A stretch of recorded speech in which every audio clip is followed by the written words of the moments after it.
Hello dear students. Today's topic of discussion is using reverse transcription polymerase chain reaction for COVID-19. COVID-19 testing usually begins with a swab of the nose or throat. Saliva, mucus or fluid from a patient's lungs can also be used. The swab of a person with COVID-19 will contain the mixture of human cells, virus particles and other microbes.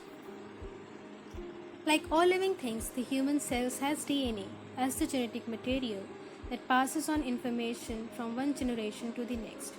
The DNA molecule is made of two strands that look like a twisted ladder or double helix. However, the COVID-19 virus, SARS-CoV-2 and many other viruses including HIV have RNA as the genetic material. RNA is chemically very similar to DNA but has only a single strand. The virus RNA is surrounded by a nucleocapsid protein within the virus envelope. Other proteins are embedded in the envelope itself. The SARS-CoV-2 genome contains genes in blue arrows that carries the direction for making these and other proteins that are needed to replicate the virus inside the human cell. The objective of COVID-19 testing is to identify part of the viral genome in the patient's sample. This is usually the N gene which carries directions for making the nucleocapsid protein. There is not enough viral RNA to detect directly in the patient's sample, so a process called reverse transcription polymerase chain reaction amplifies many copies of a segment on the N gene.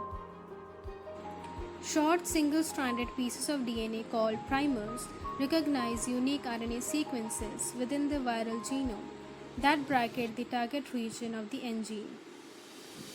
After the first primer binds, an enzyme called reverse transcriptase extends or synthesizes a single-stranded DNA copy of the viral RNA, known as complementary DNA or cDNA. After the RNA is removed, the second primer binds to the other side of the single-stranded cDNA. Then, a second enzyme, TARC-DNA polymerase, extends the second strand to produce a double-stranded DNA copy of the target region of the viral RNA. This DNA copy then undergoes successive rounds or cycles of amplification during which the DNA separates or denatures into single strands. Both primers binds or anneals to their target sequences. TARC polymerase extends or synthesizes a new DNA strand. In this way, the many cycles are continued.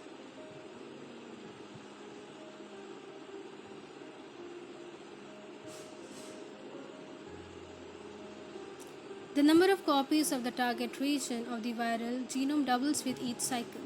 After 30 cycles, up to 1 billion DNA copies of the viral RNA are produced by PCR. In practice, the virus is typically detected with 30 to 45 cycles of PCR.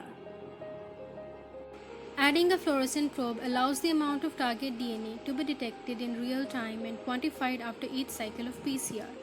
This graph shows the detection of 220 and only 2 virus RNA molecules in the control study.